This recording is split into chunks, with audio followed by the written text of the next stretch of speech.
Este tipo de proyectos lo que aporta a las soluciones que la juventud traslada es variedad de puntos de vista e incluso diversas formas de atajar problemas que son comunes en distintos espacios, es decir, buenas prácticas. Gazte gisa nola irudikatzen dugun mugaz gainiko espazio bat. Super exercice et en même temps on se rend compte justement que le monde est assez petit et qu'on partage plein de valeurs communes. Jokaketa denborak sortzeko eta elkar ezagutzeko. Por otra parte, yo he aprendido aquí cómo se hace un proyecto y también he aprendido a trabajar más en equipo. Kultura komun bat dugula, naiz eta bere berezitasunak dituen eremu bakotxean. Bueno, egunon guztioi, egunon bertaratu zeaten kazetari bestelako gonbidatuei eta baita ere, hemen dauzkagun parte hartzailei. Eta baita ere eskerrak eman kutxa kultura espazioa utzi digun kutxa fundazioari aurkezpen hau bideragarri izan dadin eta horrelako espazio batean gure proiektua aurkeztu dezagun. Ikusi ahal izan duzen bezala, gaurko aurkezpen honen helburua da azkeneko urte erdi honetan lan egin dugun proiektuaren ondorio nagusiak eskaintzea, plazaratzea, Gaztea mugaz gaindi. Hau izan da proiektua hasieratik helburu jakin bat zuena, ezta? Eta izan da Euskal Herrian mugaz bi aldetako gazteen elkargune bat izatea, eta foro horretan nolabaiteko hainbat gai lantzea eta bai dauzkaten beharrak edo etorkizunerako nahi luketen hori horri buruzko gogoeta egitea eta horren inguruko foro bat izatea, ezta? Horretarako elkarlanean aritu gara alde batetik eusko ikaskuntza eragile bezala. Ondoren, subformazioan Akitania Berriko iparraldeko erakunde bezala, eta Nafarroako kasuan, Nafarroako Gazteriaren Kontseilua. Hemen dauzkagu erakundeen ordezkariak, Koromburua daukagu eusko ikaskuntzaren izenean, nire honi bezala Josa Bergaritxe, daukagu Anne-Marie Lavit subformazioaren ordezkari modura, eta Oiana Zanponi kasu honetan parte hartu duten gazteen ordezkari modura. Falta zaiguna kasu honetan Nafarroako Gazteriaren Kontseilua izan da, azkeneko momentuko kontu batengatik ezin izan du zuzendaritzako inok gerturatu, baina hiruron artean egindako proiektua izani, hiruron babesa du, eta horrekin batera aipatu behar da ezin da utzi ekimena babestu duen Euroeskualdea, bere babesaren baitan eta bere programen baitan integratu baita Gaztea mugaz gaindi ere, eta hemendik zer baino lehen eskerri berenak hiru sozioen aldetik Euroeskualdeari. Honen beste hau esan da hitza emaniko nioke Anne-Mariri, berak insupen ikuspegitik azaldu dezan zer nola bizi izan duten esperientzia hau, zer nolako inplikazio izan duten eta nola ikusi duten ekimena.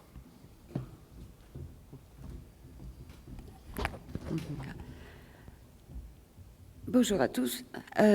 Donc, en tant que déléguée territoriale de l'INSUP Aquitaine, c'est mon premier projet transfrontalier que j'ai suivi.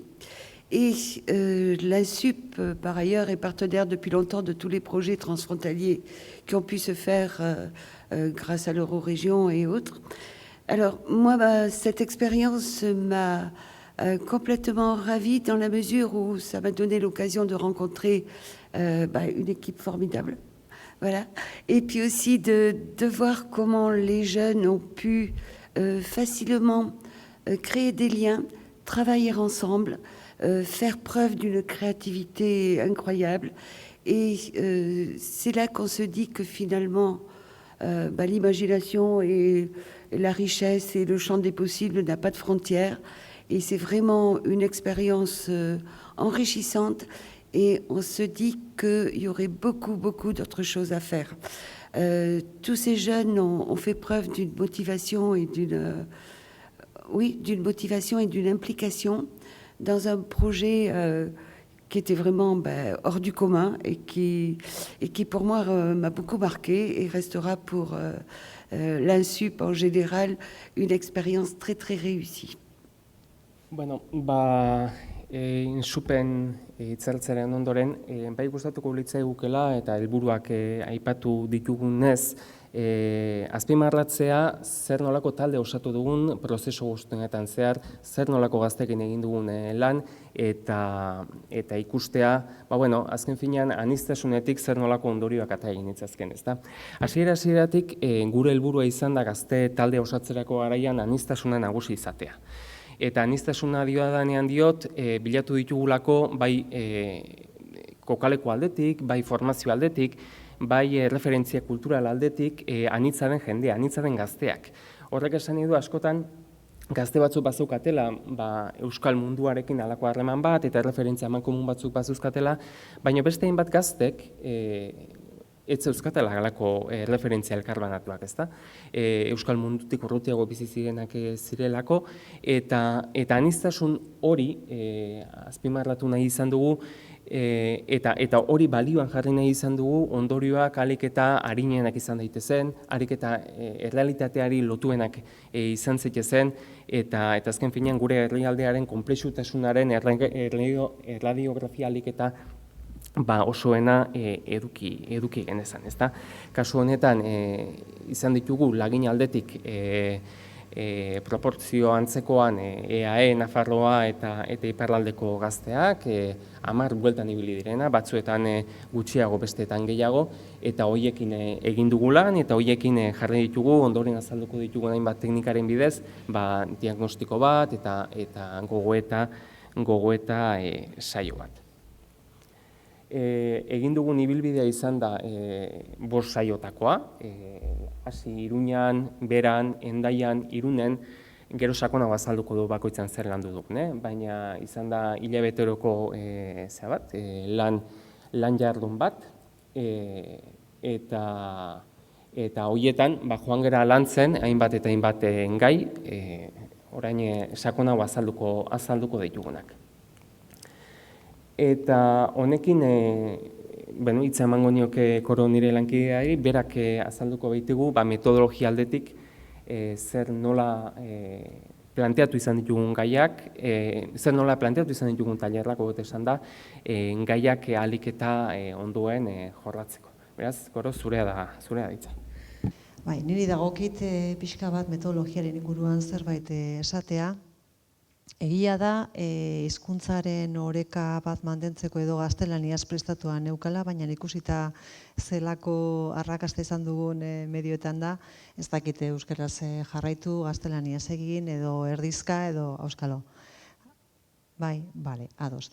Bueno, pixka bat planteatu genunean proiektu hau, argi geneukan, gazteak izanik eta 3 lurraldetako gazteak izanik gure publiko xedea, erabili behar genula metodologia berezia edo behintzat ez ohikoa. Eta planteatu genuen lehendabiziko erronka, hain zuzen ere izan zen hizkuntzarena. Geneuzkan gazteak Nafarrak, Ipar Euskal Herrikoak eta Hego Euskal Herrikoak. Batzuek 3 hizkuntzak menderatzen zituzten, baina beste batzuk bakarra. Frantsesa edo gaztelania.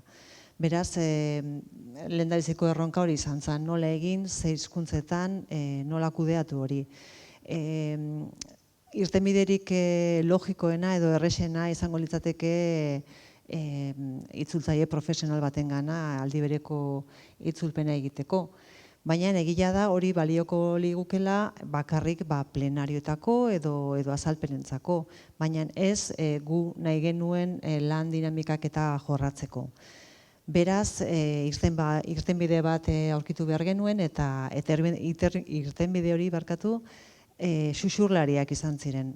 Xuxurlariaren figura erabili dugu, hain zuzen ere gazteen artean bazeuden batzuk, hementxe bat, 3 hizkuntzak menderatzen zituztenak, Eta horietaz baliatuz egin duguna da pixka bat xuxurlari horiek hizkuntza bakarra hitz egiten zuten hoien onduan aldamenean jarri eta unean uneko bai dinamiketan, bai lan ariketetan eta plenariotan pixka bat xuxurlatu, itzulpena xuxurlatu. Horrek zer eragiten du? Giroa guztiz diferenta izatea, askoz gertukoa, konfiantzazko giroa sortzen da, eta hori da, hain zuzen ere, bilatzen genuena ere. Gazteen artean nolabaiteko sarea eta giroa sortzea eta konfiantzazko harremanak sortzea. Nik uste nahiko lortu dugula alde horretatik. Bigarrenik, metodologiaren inguruan Gizarte Lab azaltzen da horratzean daukazuten pantailan. Gizarte Lab, Eusko Ikaskuntzak diseinatu eta garatutako berrikuntza sozialeko metodologia berezia da. Non bilatzen dugun partaideak berrikuntza gaitasunak garatzea, baita trantsizio gaitasunak garatzea eta baita ere nolabaiteko prototipo arinak eta egitea. Beraz hori izan da bilatu izan duguna, ez? Zergatik, nahi genulako, gero Oianak kontatuko digu ze gai jorratu ditugun gai saio bakoitzean, baina nahi genuna nolabaitzan alde batetik teknika misto hauen bitartez, nahi genuna da alde batetik aurreiritziak eta oztopoak gainditu, pixka bat denok dauzkagun aurreiritziak, estereotipoak eta prejuizioak alde batera erautsi, eta errealitatea den bezala ikusi.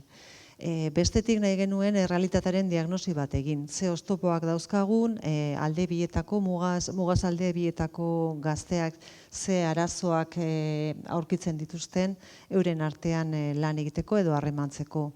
Eta bestetik nahi genituena beti alderdi positiboak ikusiaz ze indarguneak dauzkagun, eta baita ere ze oztopo horiei edo arazo horiei nola egin aurre eta ze soluzio, ze irtenbideak bururatzen zitzaizkigun.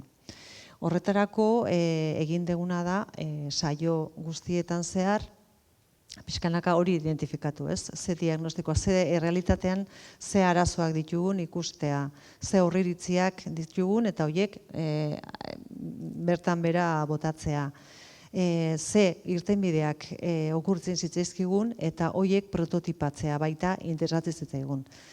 Hori guztia, nola ez, konfiantza giroan, ondo pasatuz, par batzuk botatzen ere, eta pixka bat gazteak garenez, nire barnean sartzen naiz, gazteak garenez pixka bat nolabaiteko alderdi ludikoa eta dinamikoa garatuz. Eta zer landu dugun, hori pixka bat Oianari utziko diot, berak esplikatu dezan, baina elkar banatu dezakegu baita ere. Beraz, nik aipatuko dizuet pixkat eraman dugun ibilbidea, beraz urta jilean hasi gira eta maiatza bukaeran bukatu, eta izan da oso interesgarria ibili baikira egialde ezberdinetan, bi aldiz Nafarroan, bi aldiz Iparraldean, aldi batez Gipuzkoan, aldi batentzat Gipuzkoa izan da pixka bat gutxiago ikusi duguna, baina zonbait ikasle bertakoak izanki biziki interesgarria izan da. Lehenik beraz topaketa izan da, Iruñean, beraz hor pixka bat ikusi dugu zer ginuen amankomunean, zer ez, eta hor izan da pixka bat topaketa ezagutza. Ondotik joan gira beraz Baionara, eta hor hizkuntza izan da ipagai, biztan dena guk Iparraldeko gisa pixkat pilpilean den gai bat da, eta hizkuntza ere nola baliatu, hiru hizkuntza, bakarrik bat komunean, nola pixka bat hori johatu dugu. Eta zer izaiten ahalko zen ere Euskal Herri bat euskararik gabe, ere pixka bat hausnartu dugu horren inguruan, eta biziki interesgarria izan da, gazteek nola ikusten duten. Ondotik beraz berara joan ginen, eta hor etxe bizitza ipatu ginuen. Ondotik izan zen Hendaiako saioa, eta hori da, Hendaiako saioa, eta hor gehiago garapen, nola egiten da, ingurunea, garapena eta pixka bat zekalte izaiten alduen proiektu batek horrekiko, eta bukaeran izan da pixka bat zinez proiektuaren muntatzen. Beraz, pasadena hori ez dut aipatu, baina da taldeka jarri ditugula, jarri garela gazteak, eta gero 3 proiekturen inguruan lan egin dugula. Eta biziki interesgarria izan da ikustea ze proiektu txikitik abiatzen giren, eta gero bukaeran ze proiektu polita plantan jarri dugu, ora lankidetzan arituz, gure gauza komunak eta ez komunak jarriz hemen. Esperientzia biziki polita izan da. Azken finean eskatzen genuena zen irtenbide posible horien inguruan eta irudikatzen genuen etorkizun horren baitan proiektu konkretuak irudikatzea eta azkenean 3 azken saioetan prototipoan lantzea, ez? Eta azkeneko saioan, nahi zuzen ere Irungo saioan, hor prototipo fisikoa egin zuten. Proiektu baten inguruan, teknikak irabali genitun proiektu horiek erabakitzeko eta bakoitzak erosoago sentitzen zen proiektuari atxikimendua emateko. 3 izan ziren, baina azken saioan jendea falta izan zen, eta azkenean 2 garatu genitun, baina horren inguruan izan zen bukaera, nolabaiteko prozesu guztiaren bukaera zerbait materialean, zerbait proiektu fisiko batean bihurtuta. Eta uste dut taldean ere izan dela kontzientzia hartze bat. Uste dut bereziki gazteenak, ni gazte zahar bat naiz ezagun zaharena nintzelako, baina ikusi da gaztetxoen artean, 18 urte ingurukoak, jaiten ziguten manik, enakian ipar aldera topoz joiten alintzela. Eta orain izan dira olako gauz batzuk mugikortasunari doakionez, gauz asko aipatu dituzte, gauz asko uste dut oartu gira beste aldea existitzen dela, eta joan ote hori ere biziki interesgarria izan da ikustea lankidetzan gauza oso politak egiten alditugula.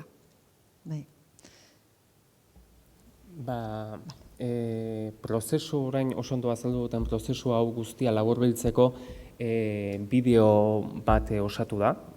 Bertan ikusten da zein ibilbide egin dugun, gai landu ditugun, zein nolako gazteak izan diren, ze dinamika egin diren, eta iruditzen baldin bazaizue laburki bada ere hori proiektatuko du, bideo hori proiektatuko du, eta gero bukaeran horren ondoren ondorio nagusiak labur azalduko ditugu.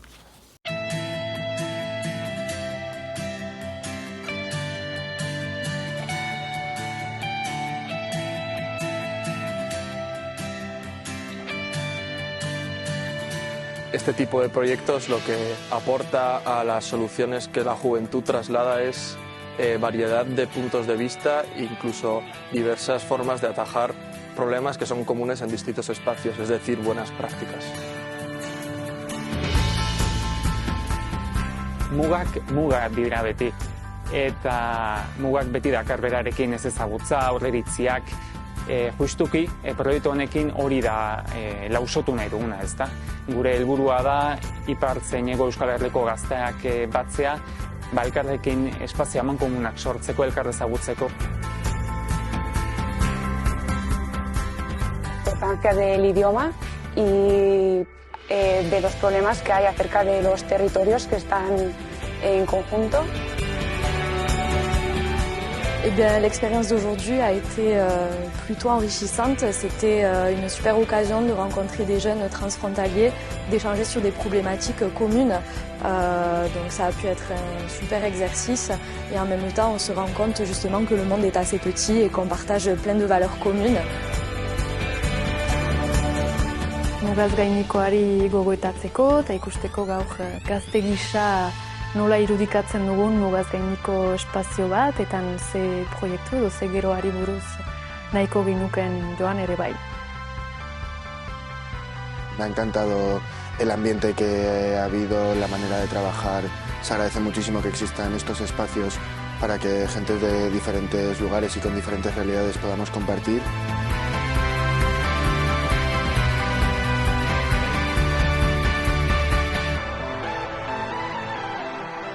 funtsezkoak dira justuki trukaketa denborak sortzeko eta elkar ezagutzeko.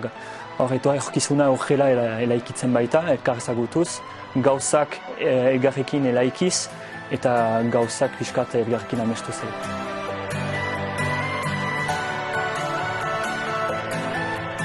Espero dut, ikustea egiazko kultura komun bat dugula, naiz eta bere berezitasunak dituen eremu bakotxean.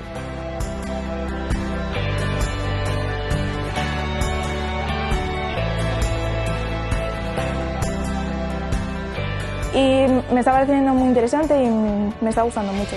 Lo veo como una gran oportunidad. Azken finean, hizkuntza eta kultura bat egitea, gauza agitz polita da.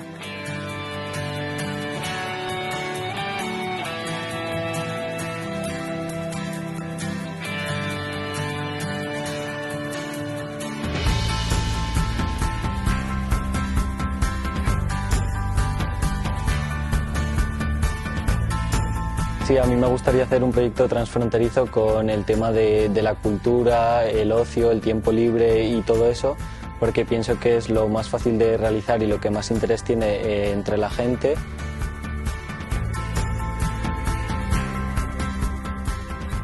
La coopération transfrontalière est un levier pour résoudre différents obstacles.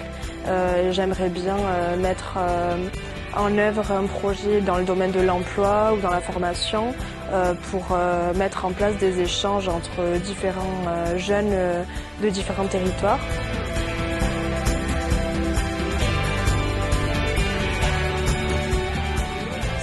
Leku desberdinetako kulturak nahasten ditugun eta horietatik ikasi eta abar egiteko.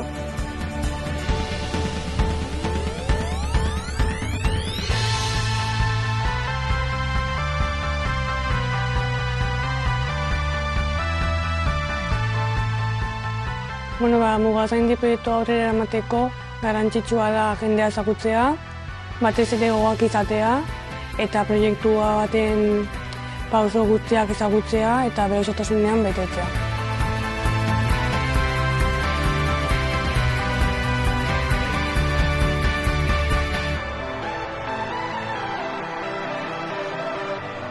Yo he aprendido aquí cómo se hace un proyecto y también he aprendido a trabajar más en equipo.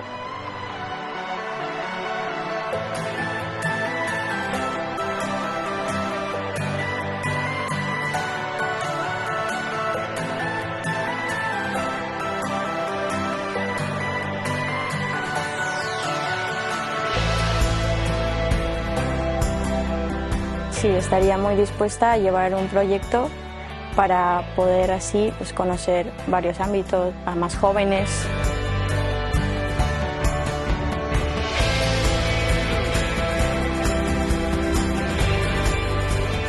Niretzako pentsamendua aldatu da, batik bat lehen mugak askoz eta handiagoak zirela usten nuelako, eta proiektu hau erakutsi dit mugak txikituz joan direla eta Euskal Herria askoz eta handiagoa dela nik uste nuena baino.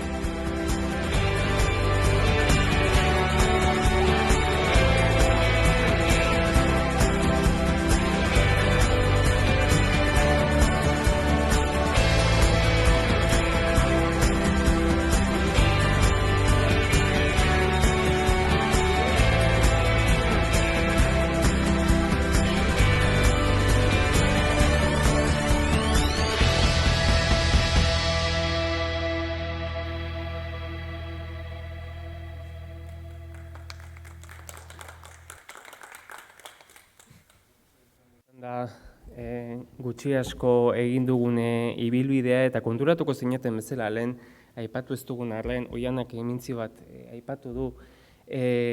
Parte hartzaileen gehiengoa, hau da, parte hartzaileak aniztasunaz, anitzak izateaz gain, bazuten beste berezitasun bat, eta gehienak ziren Z generazioa deitzen diogun horko kideak. Hau da, hor badago, momentu honetan dituztenak 18, 22 urte bitartean. Eta prozesuen zehar ikusi dugu hor badagoela izatezko diferentzia sendo bat aurreko belaunaldietatik, eta saiatu gara proiektu honetan bereziki belaunaldi horri gai hauetara ekartzen, eta berez normalen bere egunerokotasunean arrotz zaizkion gai hauek belaunaldi honekin ere jorratzen.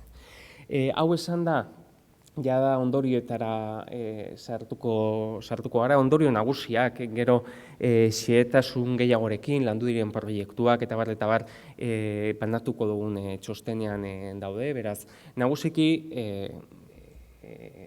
ideia nagusiak botako ditugu hemen, eta edozein xehetasun nahi izatera, ondorengo galderetan edo txostenean aurkitu ditzakezue.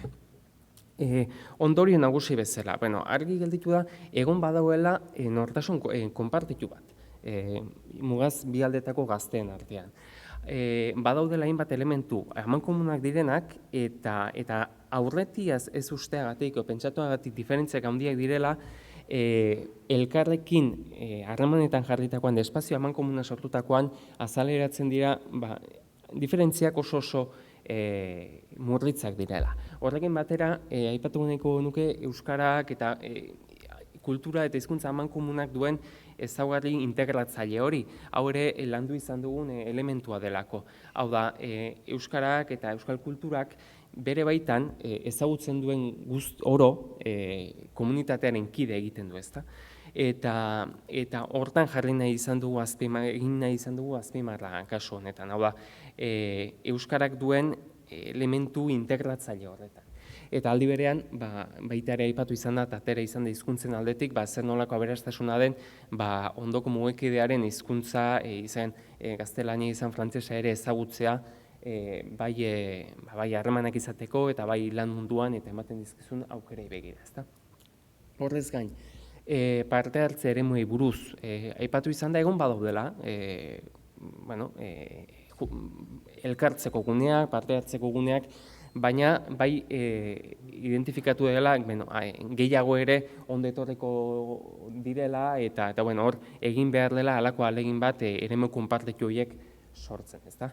Gero bestetik ikusi dugu prozesuan zehar belaunaldi honek, belaunaldi honek baduela izatez oso espiritu ekintzailea zentzu sanoan diote, hainbat erreferentzia badituzte, mugitzeko goa badute, eta dauzkaten ideiak eta pentsatzen dituzten proiektuak ere, askotan izaera helduago ikuspegitik izaera berritzailea badute eta hori ere balioan jarri da.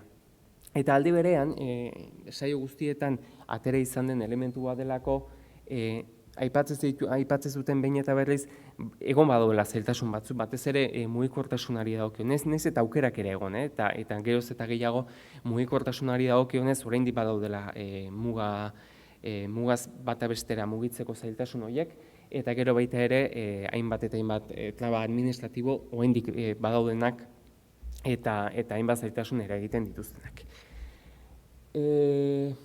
Ondori hauekin batera, proposamen formatua ere eman izan diegu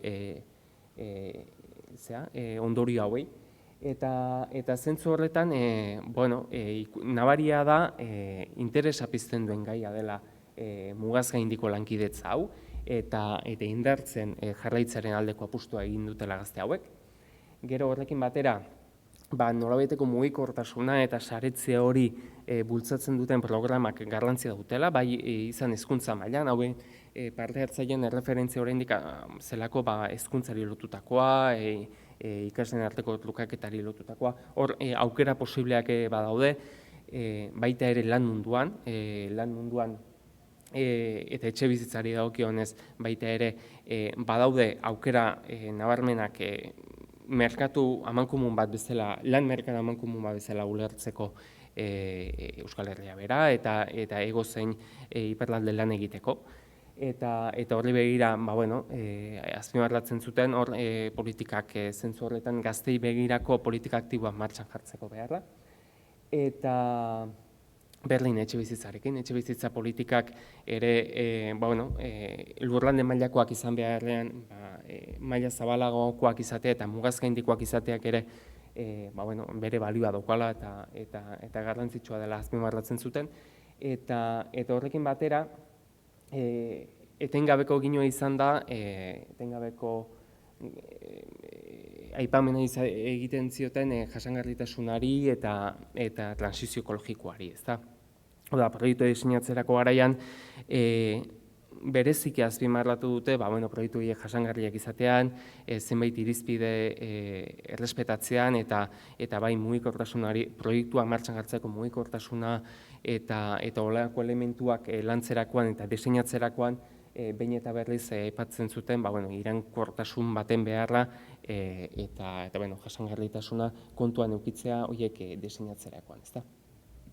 Hauek izango liateke ondorio nagusiak, ekarpen nagusia proiektuarenak. Esan bezala, txostenean daude denak xehetuago azalduta, eta gustatuko litzeguke hemendik aurrerakoan ere, txosten horrek bere ibilbidea egitea, proposamen horiek dagozkien arduradunengana iristea, eta hemendik aurrerakoan ere, proiektu honek bere inpaktu edukitzea, gazteetan eduki duen bezala, parte hartzaileetan eduki duen bezala, bestelako eragileetan, ezta? Eta puntu honetara iritsita gure aldetik, saioa ixte aldera, eskerrak eman. Gerturatu zareten guzti, eskerrak eman baita ere, udagaraien eta opor giroan dauden alden parte hartu duten gazte guzti horiei, bazkide izan ditugun INSUP, Nafarroako Gaztedia Kontseilua, Euresko alde, Eusko Ikaskuntzari eskerrak eman, eta besterik gabe gure aldetik hau da dena, eta gelditzen gara, edozein galdera edo izango balitz bertaratutakoen artean, erantzuteko prest gure aldetik. Bai? Aipatu dezue 3 proiektu garatu diala, azkenengo egune iritsita 2 garatu ziala osorik, edo 2 proiektu horrek zeren inguruan zian, edo ze helburu zituzten? Begira, proiektu bat zen merkatu ibiltari batena. Hau da, gazteek esaten zuten, zeudela gazte produzitzen zituztela edo salgai jarri zitzazketela bereien ekimenean berei diseinatu eta egindako hainbat produktu eta ideia horietako prototipatu zen proiektuetako bat izan zen merkatu ibiltari bat. Eta gero bestetik berriz izan zen, okerrez bali manaiz, halako topaketa, mugazgaindiko topaketa ibiltari bat baita ere. Hemen egin den antzera gaztea bilduko zituena, baina izaera ludikoago batean eta nolabaiteko festivalei lotuta, musika, kulturari lotutakoak. Horiek ziren burututako bi proiektu nagusiak eta horiek ziren prototipiatutakoa bukera arte. Aurrera behira nolza etorkizun ikuste dezu orain arteko lanari edo jarraitzeko asmoa badezu? Alde batetik, hor parte hartu duten gazteen artean harremana sortu dira, eta hor ikusiko da zer nolako ekimenak jartzen dituzten beraien aldetik martxan.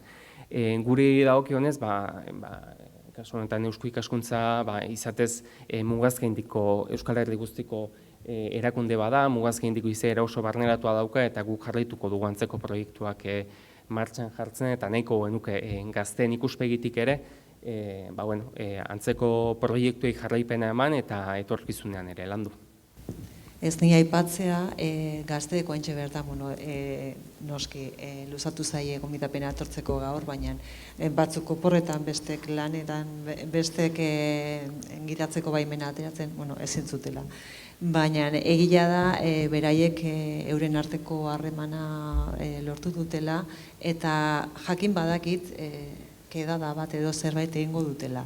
Beraz, hortik aurrera, ez dakit era informalean edo jarraitzeko asmotan badabiltzara. Ez dakit gertatuko den, gure aldetik behintzat Euroeskualdearekin eta hau pixka bat bidaliko diegu gure ondorioak, gure konklusioak, eta ikusiko dugu, ez dakit, aurrerantzean zerbait egitekotan getzen gean edo ez.